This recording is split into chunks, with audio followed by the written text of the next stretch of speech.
Ça veut dire que la légitimité de notre demande ne fait plus aucun doute.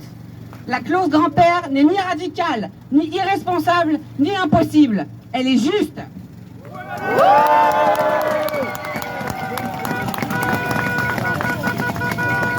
Depuis des mois, on nous explique que le Québec ne peut rien faire, que c'est compliqué, que c'est Ottawa, que ce sont les règles. Mais aujourd'hui, les masques tombent. Le Québec a le pouvoir de régulariser en urgence les personnes privées du PEC depuis plus d'1 an. Le Québec a le pouvoir d'agir. Le Québec a le pouvoir de réparer. Et j'ouvre une parenthèse ici pour M. Roberge, le ministre de l'Immigration et de la Francisation. Monsieur le ministre, c'est bien de penser au système de santé, à l'éducation et à la construction. Ce sont des secteurs essentiels et on le sait. Mais qu'est-ce qu'on fait de tous les autres? Qu'est-ce qu'on fait de tous ces gens venus ici sous le même programme, avec les mêmes promesses, mais qui n'ont pas le bon titre d'emploi selon vos critères actuels? Est-ce que leur vie, leur talent, leur intégration compte moins que les autres? On ne peut pas prétendre bâtir le Québec en choisissant qui a droit à la dignité et qui doit être jeté aux oubliettes.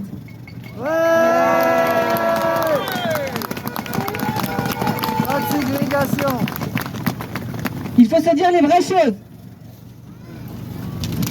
Si M. Roberge n'avait pas gelé puis aboli le PEC, des milliers de familles, de travailleurs et d'étudiants ne seraient pas aujourd'hui plongés dans la détresse et l'angoisse de voir leur permis arriver à échéance. Alors la vraie question, c'est plus est-ce que c'est possible? La vraie question, c'est pourquoi attendre? Qu'est-ce qu'on attend? Aujourd'hui, nous ne sommes pas seuls. Nous allons accueillir au fil de cette mobilisation des invités qui ont choisi de se tenir à nos côtés. Des personnes qui ont compris que ce combat dépasse les statuts administratifs, qui touche à la dignité, à la parole donnée, au vivre ensemble. Et maintenant, je veux qu'on prenne un moment très clair pour dire merci. Un gros, immense big up à la CSN avec nous depuis le début.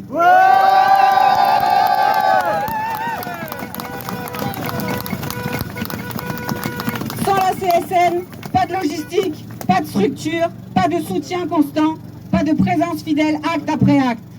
La CSN est là par conviction, parce que ce que nous vivons est une injustice sociale. Parce que défendre les droits acquis, c'est défendre le Québec. Merci à la CSN et merci François. Je te laisse la parole.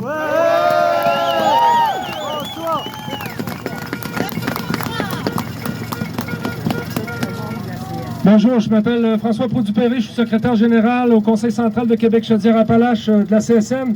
Au Conseil central, on représente les 250 syndicats et les 50 000 membres de la CSN de la région et on est nombreux et nombreuses avec le comité exécutif, les militants de la CSN dans la région à vous appuyer aujourd'hui.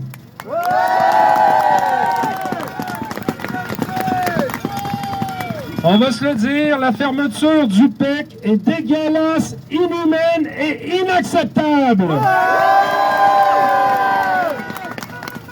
Vous en avez fait quelques-uns avec Tiffany, mais là, on va se réchauffer parce qu'on a besoin de se réchauffer parce qu'il fait frais en tabarnak, puis on a besoin de réchauffer nos cœurs. Ça marche?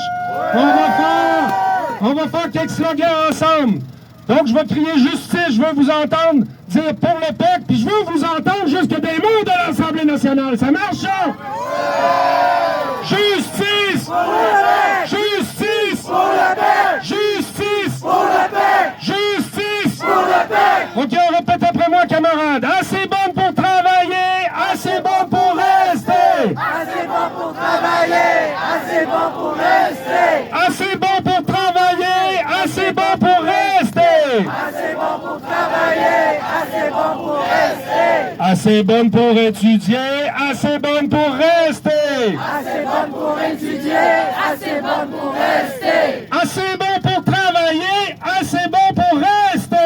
Assez bon pour travailler, assez bon pour rester! C'est important de saluer aujourd'hui la mobilisation des camarades de Le Québec, c'est nous aussi, et des orphelins du PEC qui sont de toutes les tribunes puis qui se battent à chaque instant depuis la fermeture du PEC pour nos frères et nos sœurs issus de l'immigration.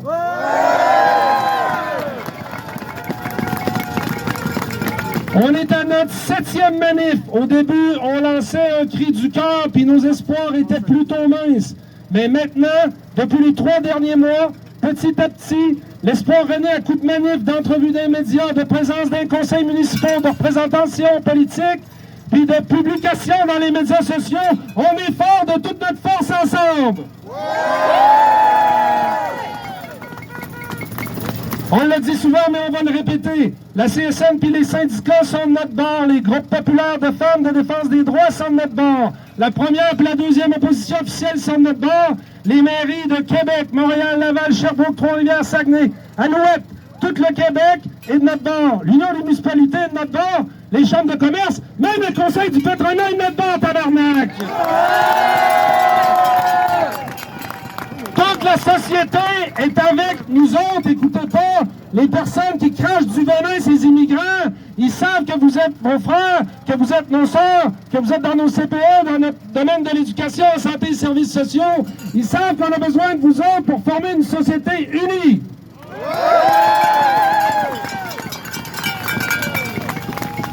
Aujourd'hui, on est à côté de l'Assemblée nationale, puis c'est pas pour rien. On va s'adresser à Roberge-Legault, puis à Fréchette puis Drainville, qui sont en liste pour le remplacer. Notre fenêtre d'opportunité pour gagner notre clause grand-père est d'ici au 12 avril. C'est important qu'on ne lâche rien.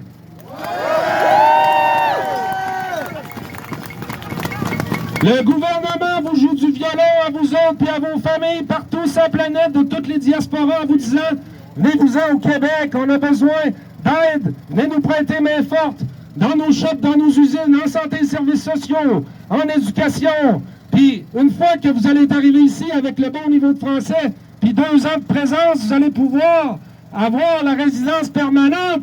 C'est de la bullshit, c'est des menteurs!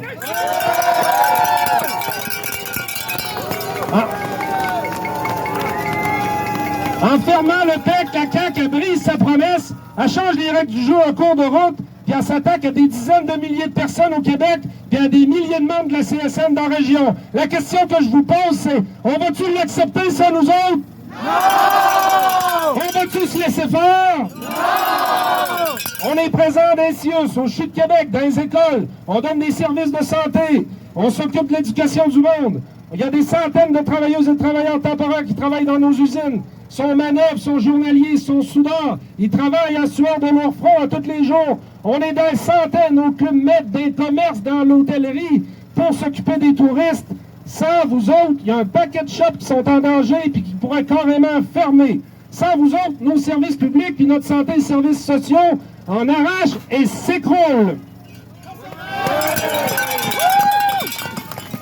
Vous avez tout laissé derrière pour venir ici, au Québec, et vous êtes maintenant chez vous, votre pays, vos communautés, vos proches, vos logements, vos maisons, puis vos emplois.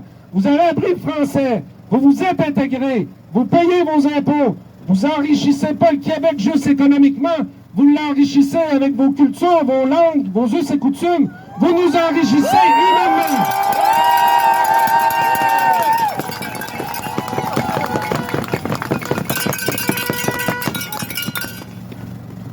Roberge, si tu veux pas perdre la face, garde-les ton calice de PSTQ, mais donne une clause grand-père aux orphelins du PEC!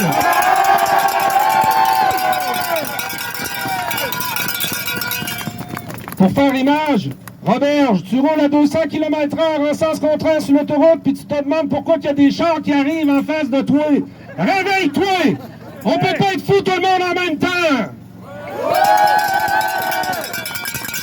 Vous êtes nos frères, vous êtes nos sœurs, vous restez au Québec. Vive la classe ouvrière, on lâchera rien!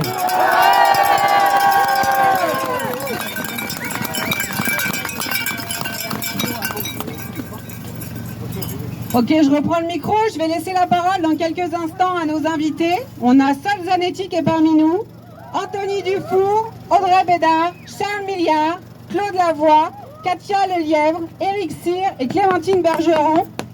On va aussi accueillir parmi nous aujourd'hui Madame Soraya Blouin et Marie-Pierre Richard. Merci à tous pour votre présence et prenons un instant pour les applaudir s'il vous plaît.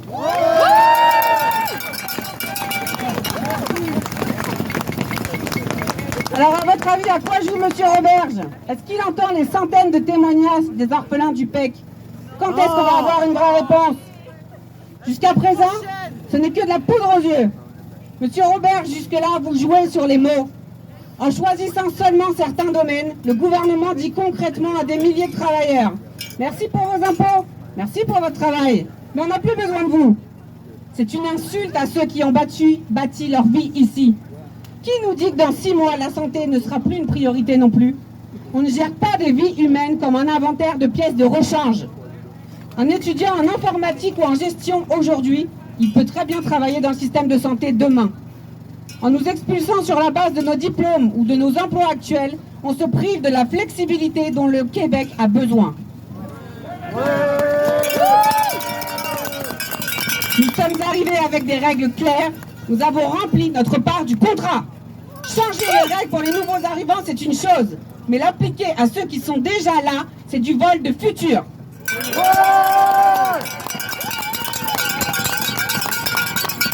Depuis le gel du PEC, volet étudiants puis volet travailleurs, nous ne vivons plus notre immigration. Nous la subissons. Nous étions venus pour construire. Aujourd'hui, nous survivons dans l'incertitude. Immigrer, c'est pas un caprice, c'est un choix lourd. C'est vendre une maison, quitter ses parents, sa famille, arracher ses enfants à leurs repères, investir des milliers de dollars, recommencer à zéro. Nous l'avons accepté, ce sacrifice, parce qu'on nous a parlé d'un discours clair, pas d'une loterie administrative. Merci beaucoup.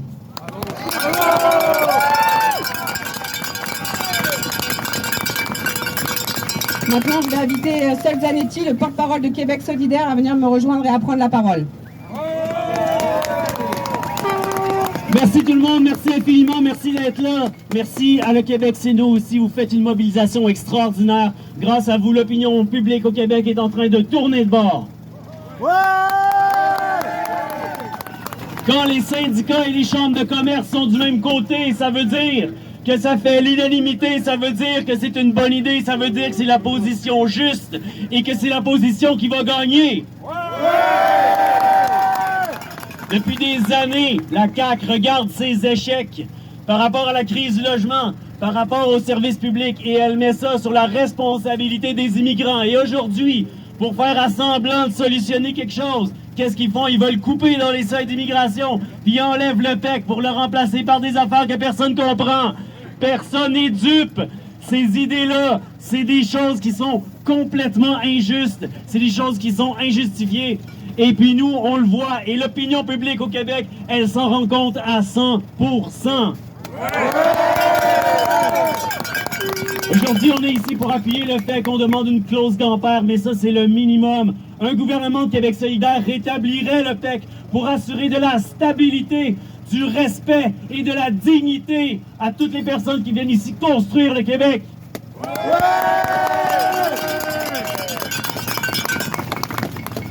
Et on est ici aujourd'hui pour plein de raisons. Oui, on veut sauver les services publics que vous soutenez à bout de bras. Oui, évidemment, on est là aussi pour l'économie. Mais on est là pour vous, parce qu'on vous aime. On est là pour nos amis, pour nos voisines et nos voisins. On veut qu'ils restent au Québec.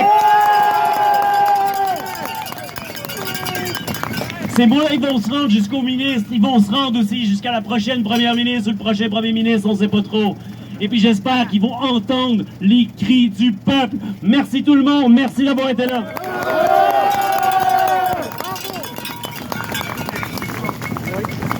Merci beaucoup, Sol Zanetti. J'invite à présent Anthony Dufour, conseiller municipal de Saint-Étienne-de-Lauzon, et Audrey Bédard, conseillère municipale de Villieu, conseiller de la ville de Lévis, de venir prendre la parole. Merci, Tiffany. Bonjour tout le monde. Aujourd'hui, on marche pour être entendu. Merci de nous avoir invités à prendre la parole pour défendre un Québec vivant, humain et plus uni que jamais. Un Québec vraiment... Excuse-moi. Oui. Pour un Québec vraiment tricoté serré. Je présente Anthony Dufour, conseiller municipal de la ville de Lévis pour le district de Saint-Étienne. Et aujourd'hui, je suis accompagné de ma collègue Audrey Bédard, qui est conseillère également pour le district de Villieu. Bonjour. Moi, aujourd'hui, je suis là pour vous dire que mon cœur a mal. Mon cœur d'ami a mal. Il a mal car je vois mon amie, Maggie, entreprendre des démarches émotionnellement éprouvantes, stressantes, coûteuses, simplement pour rester ici, auprès de nouvel emploi, de nouvelles vies et de nouvelles communautés qu'elle bâtit avec nous. Mon cœur de directrice en petite enfance aussi a mal. Il comprend pas pourquoi on investit autant de temps, autant d'énergie, autant de ressources pour aller chercher du personnel qualifié à l'étranger pour leur dire du jour au lendemain de retourner chez eux. Comment qu'on explique à nos équipes qui les ont accueillis? Comment qu'on explique aux enfants qui ont développé un lien de confiance? Et comment qu'on explique aux parents qui comptent désespérément sur eux qu'on les retourne chez eux? Mon cœur d'élu, lui, est fâché. Il est fâché de voir des gens qui contribuent à notre collectivité, qui travaillent, qui s'impliquent, qui créent des commerces, qui enrichissent notre tissu social, devoir envisager tout abandonner. Fâché de voir des décisions purement politiques, briser des talents dont nous avons pourtant désespérément besoin. Aujourd'hui, je suis ici pour vous dire que je vous vois, je vous entends et je reconnais votre apport essentiel à la communauté.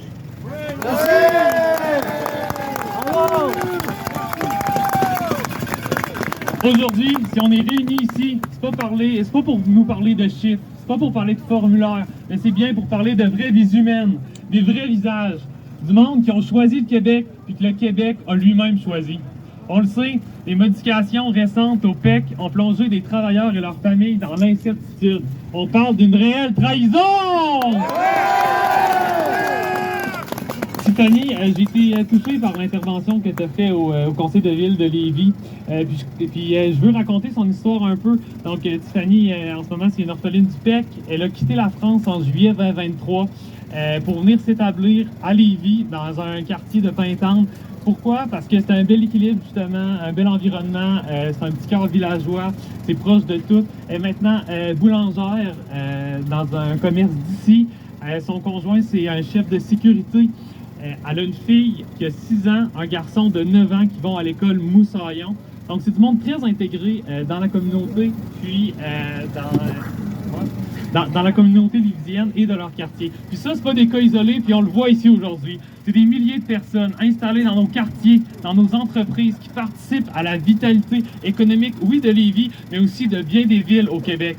Ces gens-là, ils contribuent profondément au développement humain et économique.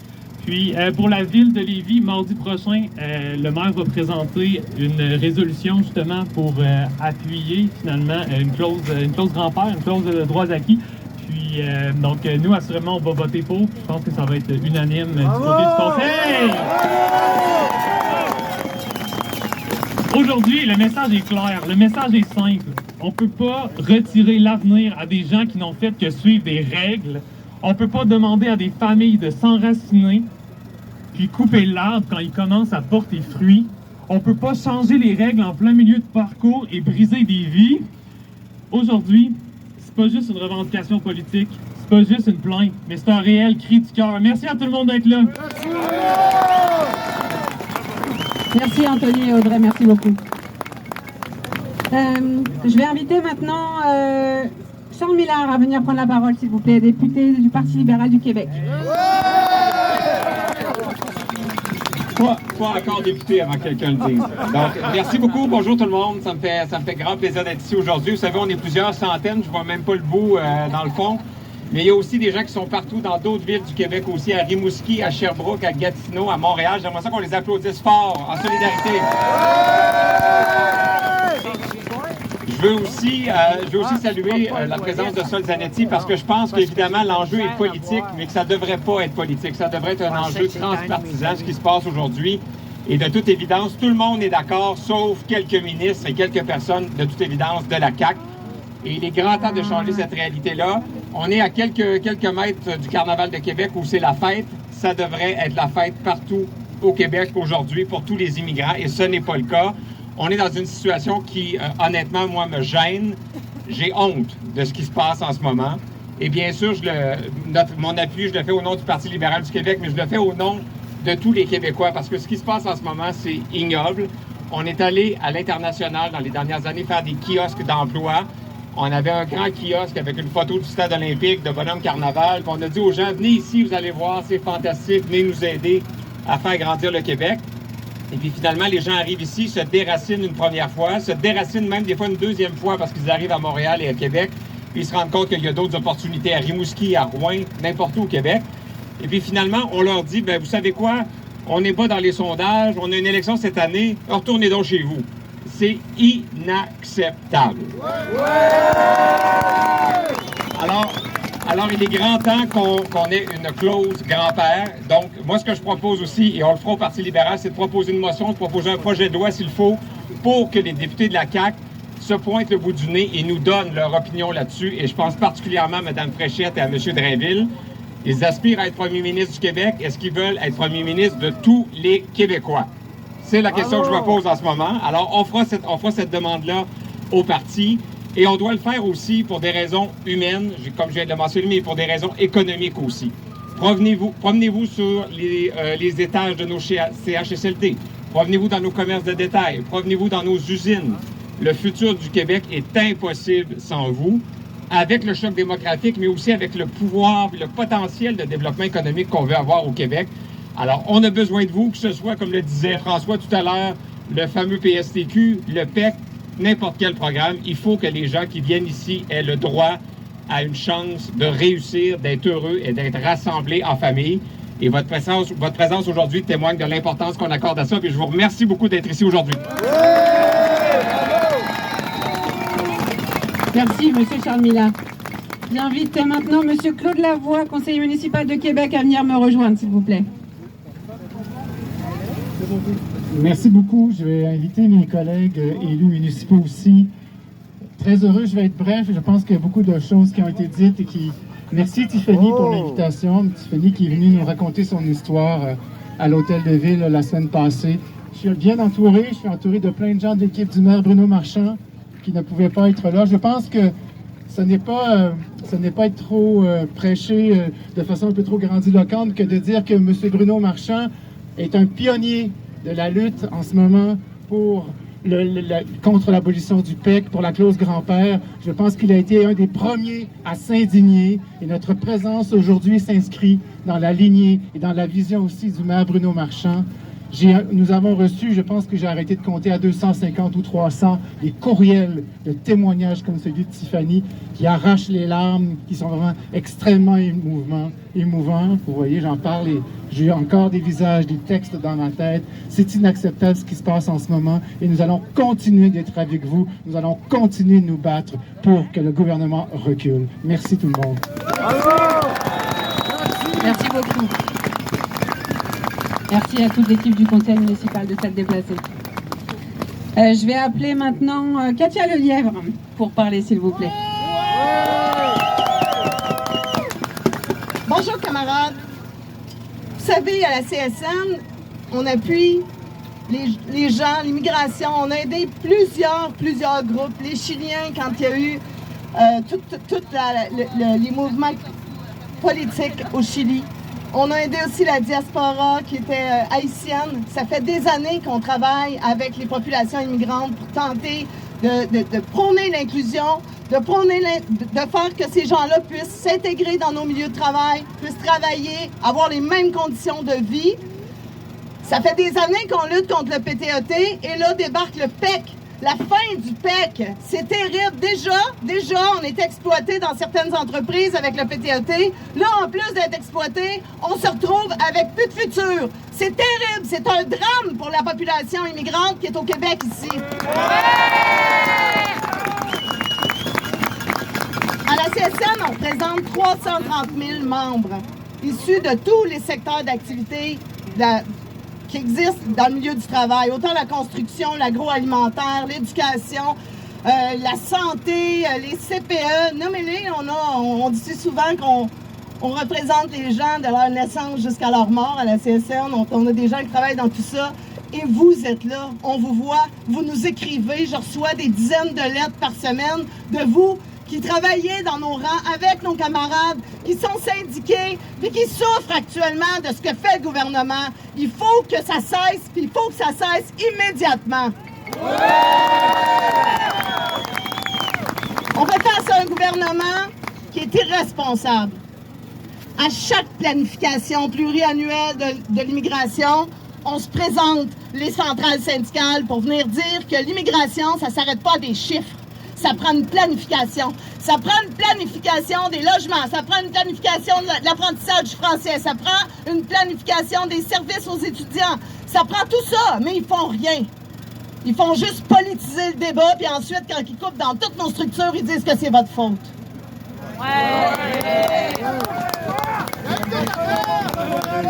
On a un gouvernement illégitime actuellement, puis il fait comme si c'est vous qui l'étiez.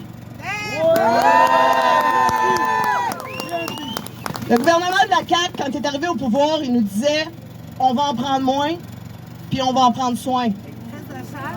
Actuellement, il a ouvert les portes sans planification, puis il est en train de mettre tout le monde dehors après qu'il ait tout abandonné derrière eux. Est-ce que c'est ça, prendre soin du monde, M. Legault?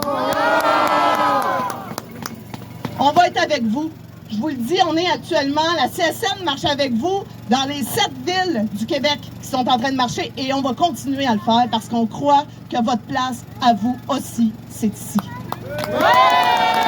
Solidarité, puis solidarité au nom des 330 000 membres de la CSN, on ne vous lâchera pas.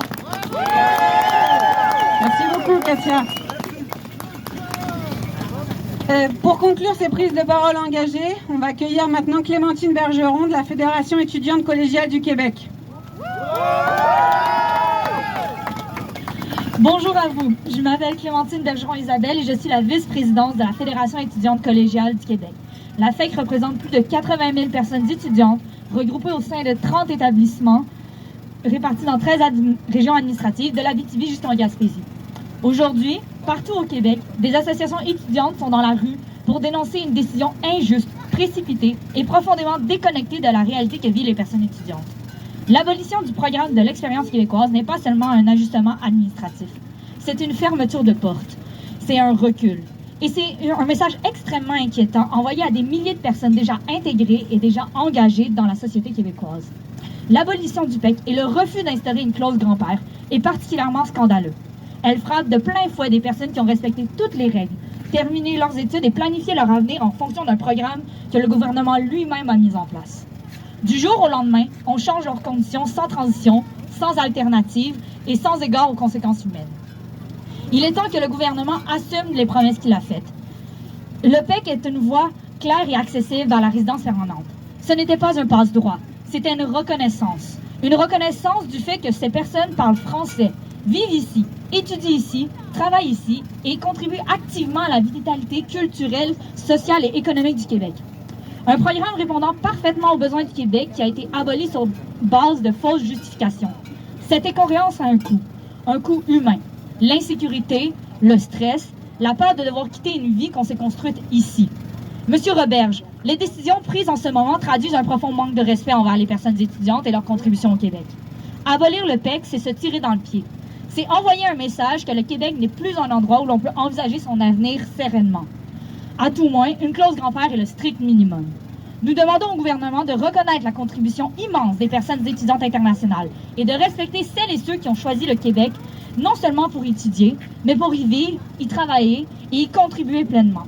Les personnes étudiantes ne sont pas des chiffres, elles ne sont pas des quotas, ce sont des êtres humains. Et il est temps que le gouvernement assume ses responsabilités, cesse de renvoyer la balle au fédéral et respecte les engagements qu'ils ont pris. Merci beaucoup. Je voudrais prendre un temps pour remercier chacun d'entre vous qui avez pris la parole, chacun d'entre vous qui êtes là ici avec nous. Ces paroles sont courageuses et engagées. Vos mots ne sont pas restés ici. Ils se portent devant l'Assemblée nationale. Ils porteront plus loin qu'on peut bien l'imaginer. L'acte 7, ce n'est pas un symbole vide. C'est un message clair. La clause grand-père, c'est la seule issue acceptable.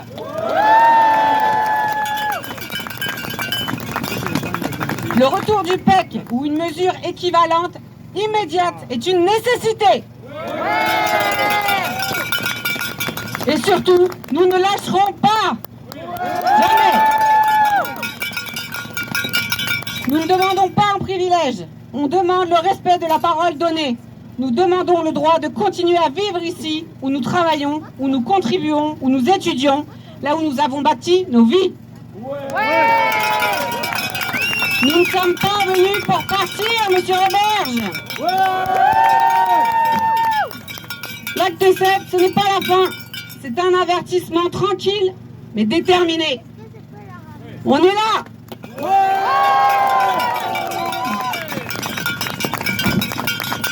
On restera là.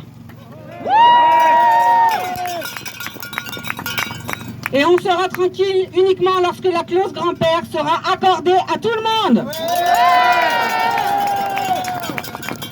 Merci à toutes et à tous. Merci à nos alliés. Nous sommes là, nous resterons là et nous ne nous tairons pas. Aujourd'hui, nous avons parlé et maintenant, on va avancer ensemble pour faire une petite marche et rien ne nous arrêtera. Parce que le Québec, c'est nous aussi!